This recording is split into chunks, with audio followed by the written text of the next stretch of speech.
ناظرین، آج ہم آپ کو گلے میں پڑنے والے کیڑے یا ریشے کا ایک آسان اور اثردار گھریلو علاج بتائیں گے جس کے استعمال سے فوری آرام ملے گا۔ ناظرین، کچھ لوگوں کو گلے میں ریشہ یا کیڑے کی شکایت ہوتی ہے۔ مریض کو گلے میں کوئی چیز اٹکی یا پھنسی ہوئی محسوس ہوتی ہے، اس لیے مریض بار بار گلا صاف کرتا ہے یا کھانستا رہتا ہے۔ گلے میں ریشے کی بڑی وجہ غیر معیاری گھی یا آئل کا استعمال ہے۔ غیر معیاری گھی یا آئل ہمارے گلے میں کیڑا تو پیدا کرتا ہی ہے، اس کے علاوہ دل کی بیماریوں میں بھی اضافہ کرتا ہے، جس سے بلڈ پریشر کا مسئلہ، ہائی کولیسٹرول اور شوگر جیسے مسائل پیدا ہوتے ہیں۔ اس لیے غیر معیاری گھی یا آئل میں تلی ہوئی اشیاء یا پکے ہوئے کھانوں کا استعمال نہیں کرنا چاہیے۔ اس کے علاوہ ہوٹلوں اور بازاروں کے کھانوں سے بھی پرہیز کرنی چاہیے۔ اس کے علاوہ جو لوگ سگریٹ، تمباکو نوشی، چائے، کافی کا زیادہ استعمال کرتے ہیں، ان کو بھی گلے کا مسئلہ ہوتا ہے، کیونکہ ان چیزوں میں کیفین کی مقدار زیادہ پائی جاتی ہے، جو ہمیں گلے کے کیڑے کے علاوہ دماغی اور نظر کی کمزوری جیسے مسائل بھی پیدا کرتے ہیں۔ اس لیے ان تمام چیزوں سے پرہیز کرتے ہوئے ہمارے بتائے ہوئے نسخے کو استعمال کریں تو بہت جلد گلے کے کیڑے سے چھٹکارا حاصل کر سکتے ہیں۔ نسخے کے لیے ہمیں 15 عدد بادام اور 5 عدد کالی مرچ کی ضرورت ہوگی۔ یہ آپ نے روزانہ رات کو 1 کپ دودھ میں بھگو کر رکھ دینے ہیں اور صبح نہار منہ ان کو گرائنڈ کر کے پی لیں۔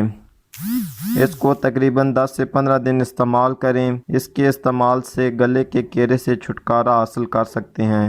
اس کے علاوہ یہ نسخہ آپ کے دماغ کو طاقت دے گا اور نظر کی کمزوری کو دور کرے گا۔ آج کے لیے اتنا ہی ناظرین، امید کرتا ہوں آج کی ویڈیو آپ کے لیے فائدہ مند ثابت ہوگی۔ اسی کے ساتھ اجازت چاہتا ہوں۔ اللہ حافظ۔